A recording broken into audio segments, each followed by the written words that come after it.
Hi ಎಲ್ಲರಿಗೂ ನಮಸ್ಕಾರ. Welcome to our YouTube channel. ನಾವು ಈ ವಿಡಿಯೋದಲ್ಲಿ ಮನೆಯಲ್ಲೇ ಆರೋಗ್ಯಕರವಾಗಿ ಮಾಲ್ಟ್ ಪೌಡರನ್ನು ಅಂದರೆ ಜೀನಿ ಪೌಡರನ್ನು ಯಾವ ರೀತಿ ರೆಡಿ ಮಾಡೋದು ಅಂತ ನೋಡೋಣ ಬನ್ನಿ. ಮೊದಲಿಗೆ ನಾನಿಲ್ಲಿ 35 ರೀತಿಯ ಕಾಳುಗಳನ್ನು ತಗೊಂಡಿದ್ದೀನಿ.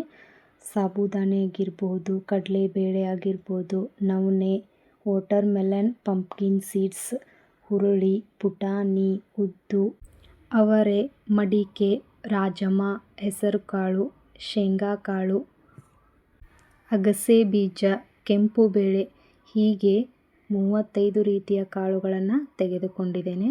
ಇವುಗಳ ಹೆಸರುಗಳನ್ನು ಡಿಸ್ಕ್ರಿಪ್ಷನ್ನಲ್ಲಿ ಹಾಕಿರ್ತೀನಿ, ಚೆಕ್ ಮಾಡ್ಕೊಳ್ಳಿ. ನಂತರ ನಾವು ಈ ಕಾಳುಗಳನ್ನು ಹುರ್ಕೊಳ್ಬೇಕು. ಒಲೆ ಮೇಲೆ ಒಂದು ಪಾತ್ರೆನ ಬಿಸಿಯಾಗೋಕ್ಕೆ ಬಿಡಿ. ಅದರಲ್ಲಿ ಈ ಕಾಳುಗಳನ್ನು ಒಂದಾದ ನಂತರ ಒಂದು ಚೆನ್ನಾಗಿ ಹುರ್ಕೊಳ್ಬೇಕು. ಉರಿನ ಸ್ವಲ್ಪ ಮೀಡಿಯಮ್ ಫ್ಲೋವಲ್ಲಿ ಇಟ್ಕೊಂಡು ಕಾಳನ್ನು ಹುರಿರಿ. ಯಾಕಂದರೆ ಸೀದೋಗೋ ಚಾನ್ಸಸ್ ಇರುತ್ತೆ. ಸೀದು ಹೋದರೆ ಹಿಟ್ಟು ಸ್ಮೆಲ್ ಬರುತ್ತೆ, ಸರಿಯಾಗಿ ಹಿಟ್ಟು ಬರೋದಿಲ್ಲ.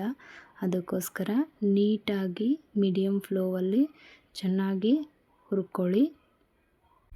ನಮ್ಮ ಮನೇಲಿ ಒಲೆ ಇದೆ, ಅದಕ್ಕೋಸ್ಕರ ನಾನು ಒಲೆ ಮೇಲೆ ಹುರ್ಕೊಳ್ತಾ ಇದ್ದೀನಿ. ನಿಮ್ಮ ಮನೇಲಿ ಒಲೆ ಇಲ್ಲ ಅಂತಂದರೆ ಗ್ಯಾಸ್ ಮೇಲೆ ಕೂಡ ಹುರ್ಕೋಬೋದು. ಈ ಎಲ್ಲ ಕಾಳುಗಳನ್ನು ಹುರ್ಕೊಳ್ಳೋ ಅಷ್ಟೊತ್ತಿಗೆ 1-2 ಗಂಟೆ ಆದರೂ ಟೈಮ್ ಬೇಕಾಗುತ್ತೆ.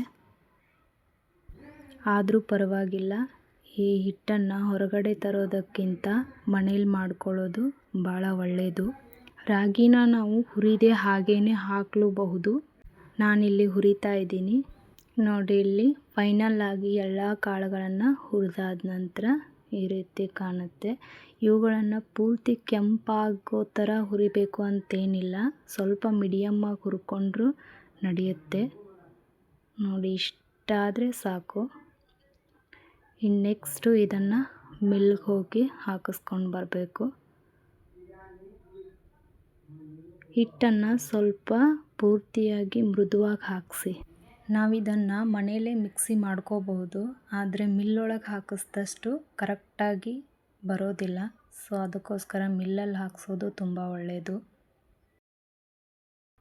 ನೋಡಿ, ಫೈನಲ್ ಆಗಿ ಮಾಲ್ಟ್ ಹಿಟ್ಟು ರೆಡಿ ಆಯಿತು. ಈ ಪೌಡರನ್ನು ನಾವು ಒಂದು ಸ್ಟೀಲ್ ಬಾಕ್ಸ್ ಒಳಗೆ ಹಾಕಿಟ್ಕೊಂಡು 6 ತಿಂಗಳವರೆಗೂ ಆರಾಮಾಗಿ ಯೂಸ್ ಮಾಡ್ಬೋದು. ಇದನ್ನು ದಿನಾಲೂ 1-2 ಸ್ಪೂನಷ್ಟು ಗಂಜಿ ಮಾಡ್ಕೊಂಡು ಕುಡಿಯೋದ್ರಿಂದ ನಮ್ಮ ದೇಹಕ್ಕೆ ಎಷ್ಟು ಪ್ರೋಟೀನ್ ಅವಶ್ಯಕತೆ ಇದೆಯಲ್ಲ, ಅದೆಲ್ಲವನ್ನು ಕೂಡ ನಾವು ಈ ಮಾಲ್ಟ್ ಪೌಡರಿಂದ ಸಿಗುತ್ತೆ. ಆದಷ್ಟು ಎಲ್ಲರೂ ಇದನ್ನು ಟ್ರೈ ಮಾಡಿ. ಇದು ಆರೋಗ್ಯಕ್ಕೆ ತುಂಬಾ ಒಳ್ಳೆಯದು. ಈ ವಿಡಿಯೋ ನಿಮ್ಮೆಲ್ಲರಿಗೂ ಇಷ್ಟ ಆಗಿದ್ದರೆ ನನ್ನ ಚಾನಲ್ನ ಸಬ್ಸ್ಕ್ರೈಬ್ ಮಾಡೋದನ್ನು ಮರಿಬೇಡಿ.